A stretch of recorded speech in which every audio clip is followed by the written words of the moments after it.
Kapasitas komisaris di sana apa ya? Mana STNK-nya? Mana BPK? Mau ngapain? Lo mau beli mobil gue? Betul nggak? Itu narasi itu loh, sederhana. Atau Togar, lo udah kawin ya? Udah. Lo punya istri. Nah, orang kan bertanya, mana surat nikah? Kan orang gila namanya. Betul nggak? Betul nggak? Mana surat nikah lo? Itu orang gila namanya. Jadi orang-orang yang menanyakan, mana Pak Jokowi ijazahmu? Itu orang gila lah. Otakmu yang palsu berarti. Bukan ijazahnya yang palsu, otakmu yang palsu. Jadi sebenarnya dalam sejarah peradilan belum pernah Pak Jokowi menang. Itu masih ada lagi yang mempermasalahkan. Ini adalah satu hal-hal yang memang patut kita duga merongrong kedaulatan bangsa dan negara. Tapi ternyata bodong juga. Itu juga nanti akan harus diperiksa dan bertanggung jawab. Kebetulan dia masih berkuasa. Gitu loh. Karena kenapa? Kenapa harus Jokowi yang harus dirongrong? Sementara beliau itu adalah presiden kita. Suka tidak suka, beliau adalah pemimpin kita. Maka tadi di awal saya bilang, kalau mau cepat Pak Jokowi cukup menunjukkan itu, boleh siapapun memverifikasi. Jadi secara umum, secara general, saya dari segi hukum itu sudah kelar. Berita polemik ijazah Jokowi masih berlanjut. Hal ini memicu beragam komentar dari kalangan masyarakat. Termasuk advokat sekaligus praktisi hukum, Dr. Togar Situmorang memberi tanggapan atas berita tersebut. Mari simak tanggapan melalui video berikut ini. Oke, jadi terkait adanya statement, tuduhan, lantas juga orang sekumpulan itu memaksa Bapak Joko Widodo untuk membuktikan ijazah beliau asli atau palsu. Nah, ini ternyata polemik ini terus tidak pernah berakhir. Padahal sebelumnya juga kita pernah dengar ada orang yang bernama Bambang Tri itu sama satu ulama kalau nggak salah itu telah divonis 6 tahun. Itu terkait juga podcast dan dikenakan Undang-Undang ITE tentang adanya ujaran kebencian terkait ijazah Joko Widodo. Nah, kalau kita lihat ini semua, benang merahnya kan sumbernya tinggal satu, yaitu ijazah yang digunakan sama beliau untuk apa, kemana, dan bagaimana, serta diperuntukannya apa. Kan begitu? Nah, selama ini kan kita tahu Pak Joko Widodo ini kan seorang birokrat, bukan seorang politik, tapi seorang birokrat, di mana di awal dia adalah seorang pengusaha kayu atau mebel, berangkat dari usaha keluarga, lantas beliau maju menjadi seorang wali kota, kalau nggak salah 2 periode ya, lanjut lagi beliau naik menjadi gubernur. Betul ya, kebetulan gubernurnya nggak main-main, gubernur ibu kota DKI Jakarta. Nah, setelah beliau jadi gubernur, beliau masuk ke bursa calon presiden, akhirnya beliau terpilih menjadi Presiden Republik Indonesia yang ke-7, dan itu dia 2 periode. Artinya selama 10 tahun, 2 periode. Nah, kalau kita ikut daripada secara general atau secara umum, itu kan yang memverifikasi, mengklarifikasi, menlegalisir, atau yang memang berkompeten dalam hal sah atau tidaknya seorang calon untuk maju menjadi calon pemimpin satu daerah, bahkan satu kepala provinsi ataupun sebagai kepala negara, itu kan tidak main-main. Di mana kita tahu di situ pasti ada yang namanya TNI, ya, pasti ada namanya kejaksaan, pasti ada yang namanya kepolisian, pasti ada yang namanya orang akademis. Semua kumpul di dalam yang namanya KPU, ya, itu kumpul mereka untuk memverifikasi dan mengklarifikasi tentang kebenaran dokumen seseorang. Itu dulu. Jadi nggak gampang. Ya, kalau ujuk-ujuk hari ini lagi ya, setelah Pak Jokowi tidak menjadi presiden Republik Indonesia yang tercinta, itu masih ada lagi yang mempermasalahkan. Ini adalah satu hal-hal yang memang patut kita duga merongrong kedaulatan bangsa dan negara. Karena kenapa? Kenapa harus Jokowi yang harus dirongrong? Sementara beliau itu adalah presiden kita. Suka tidak suka, beliau adalah pemimpin kita 2 periode. Nah, untuk apa kita rongrong kedaulatan bangsa kita, seorang pemimpin negara kita, dengan cara-cara yang memang menurut saya pribadi tidak elok dan tidak elegan. Bahkan tadi saya bilang, sudah ada putusan juga terkait Undang-Undang ITE. Dan kita dengar juga katanya ada lagi orang menggugat di pengadilan yang akan bersidang nih di Solo. Itu pun orang ternyata pada saat dia maju, kalau nggak salah ya, maju dia caleg atau apa, dia juga tersangkut itu. Ya, terkait dokumen palsu juga. Nah, ini gimana coba? Seorang yang mengajukan gugatan, legal standingnya hari ini sudah menjadi statusnya seorang tersangka. Nah, ironis di sini. Jadi, secara umum, secara general, saya dari segi hukum itu sudah kelar. Sudah kelar. Artinya klarifikasi dan verifikasi melalui melalui institusi yang ditunjuk undang-undang yaitu KPU dalam hal penyelenggaraan pemilihan daerah itu sudah kelar secara hukum. Nah, secara kebijakan publik, beliau itu sekarang kan bukan seorang presiden. Beliau sudah orang biasa. Sudah bukan siapa-siapa. Kenapa masih dirongrong? Kenapa kita masih repot? Itu yang saya nggak habis pikir. Bang, tapi ada netizen yang bertanya, Bang. Sebenarnya boleh gak sih seseorang itu meminta kita harus menunjukkan ijazah palsu, Bang? Secara hukumnya, Bang.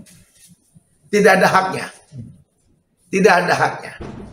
Contoh misalnya, saya ada seorang datang, Togar, kamu doktor ya? Ya, saya doktor. Tamatan mana? Saya sebutkan, saya adalah tamatan Universitas Udayana. Mana ijazahmu? Apa haknya dia minta ijazah saya? Gila kan? Apa legalitas dia nanyain ijazah saya? Ada orang juga bilang, Togar, itu mobil kamu? Ya, itu mobil saya. Mana STNK-nya? Mana BPK? Mau ngapain? Lo mau beli mobil gue? Betul nggak?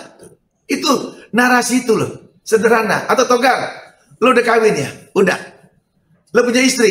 Nah, orang kan bertanya, mana surat nikah? Kan orang gila namanya. Betul nggak? Betul nggak? Mana surat nikah lo? Itu orang gila namanya. Jadi orang-orang yang menanyakan, mana Pak Jokowi ijazahmu? Itu orang gila lah. Otakmu yang palsu berarti.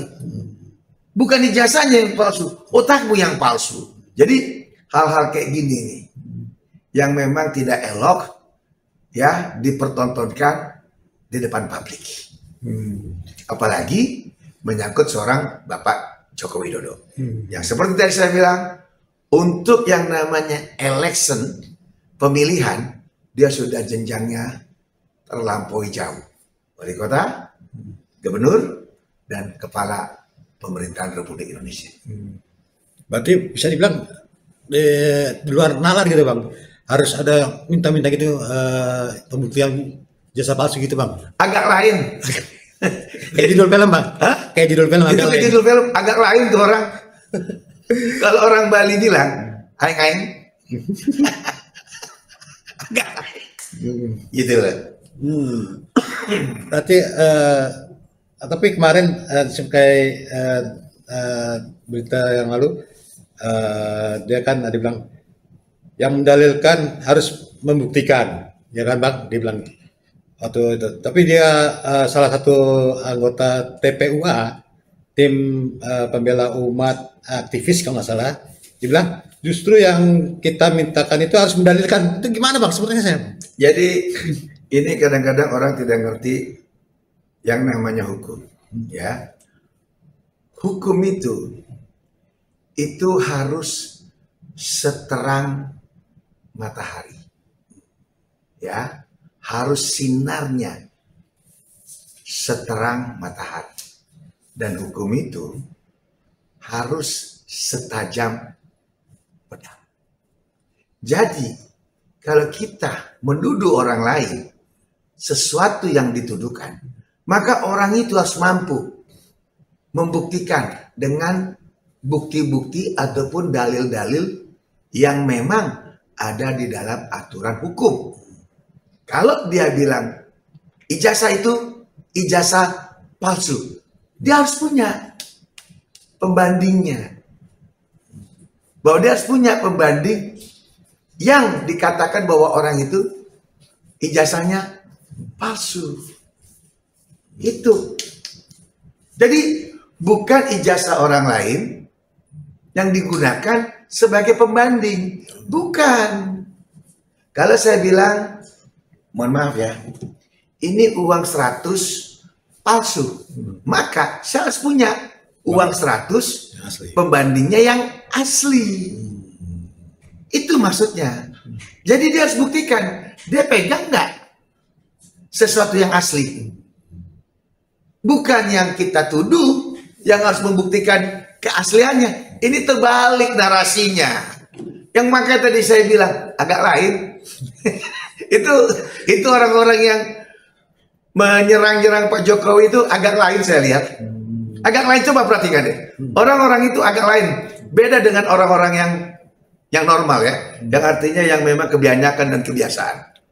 Oke Bang, ini kan tadi Abang menyebut KPU nih Bang.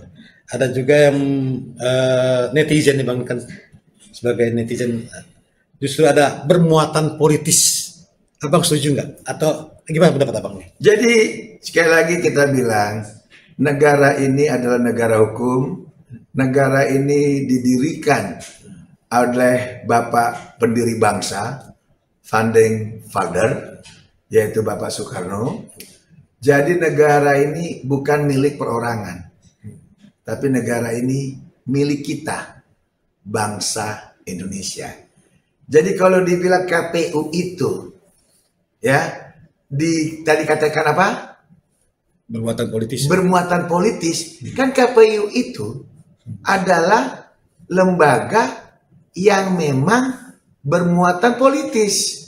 Karena akan melahirkan, akan memeriksa administrasi para politikus. Betul enggak? Nah, jadi kalau ada yang menyampingkan bahwa ada muatan politis, ya itu sah-sah saja. Tapi kalau di mata hukum, ini tidak bisa dicampur antara politik dengan hukum. Karena hukum adalah panglima daripada satu tatanan negara. Dan kalau memang ada pelanggaran berupa perbuatan melawan hukum, itu wajib dibuktikan. Bukan dengan cara-cara yang tadi. Ini kan sudah melalui filter yang panjang. Dari calon wali kota, maju ke calon gubernur, bahkan menjadi seorang kepala negara.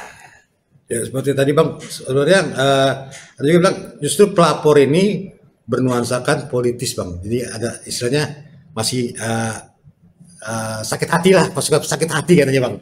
Apakah gimana? Kalau kita lihat pasukan sakit hati itu versi mereka ya. Yang pelapor ini Bang? Iya pelapor itu ya. Artinya kita nggak ngerti maksud mereka apa, ada muatan politik atau apa, itu versi mereka. Tapi kalau kita sebagai masyarakat yang melihat siapa seorang Joko Widodo, itu fix. Beliau mengikuti aturan hukum yang berlaku. Mulai proses tadi dari KPU untuk maju wali kota, maju kepada gubernur DKI-nya, maju kepada kepala negara, itu dia ikutin proses secara prosedur. Jadi kalau ada yang memang sekarang ini berkuar-kuar lagi, ya itu tadi saya bilang agak lain. Oke Bang, ini kan terakhir Bang, yang lagi hot-hotnya nih. Akhirnya Jokowi akan melaporkan penuduh ijazah palsu Bang. Disinyalir ada 4 orang yang akan dilaporkan Bang. Gimana menurut pendapat Abang nih Bang? Oh, saya puji Tuhan. Saya sangat bersyukur Bapak Joko Widodo itu adalah seorang manusia. Pasti dia punya hak hukum. Ya, karena di mata hukum semua sama. Equality. Ya, tidak ada yang kebal hukum, tidak ada yang hukumnya tinggi dan rendah. Sama kayak Pak Jokowi. Hari ini kan kita tahu beliau adalah masyarakat biasa. Kalau dirongrong terus dengan tuduhan-tuduhan, wajarlah Pak Jokowi melaporkan 4 orang tersebut. Agar nanti bisa ditelusuri maksud dan tujuan orang ini. Bahkan alasan-alasan dia menuduh Joko Widodo apa, itu akan terlihat nanti. Akan terlihat nanti. Karena akan dipanggil dan diproses melalui BAP. Bagus. Kalau kita malah mendukung. Jadi bisa bilang, ada yang bilang, netizen bilang pesimis Bang, karena kan Jokowi pemaaf nih Bang. Nanti bisa jujur. Kalau Abang gimana Bang? Harusnya gimana Bang? Kalau masalah Pak Jokowi itu pemaaf, kita tahu Pak Jokowi adalah orang yang paling sabar, murah senyum. Tidak pernah kita lihat beliau itu ada hal-hal yang memang amarah, nggak pernah. Itu betul, fix. Kita yakin Pak Jokowi orang yang humble, yang ramah, yang baik hati.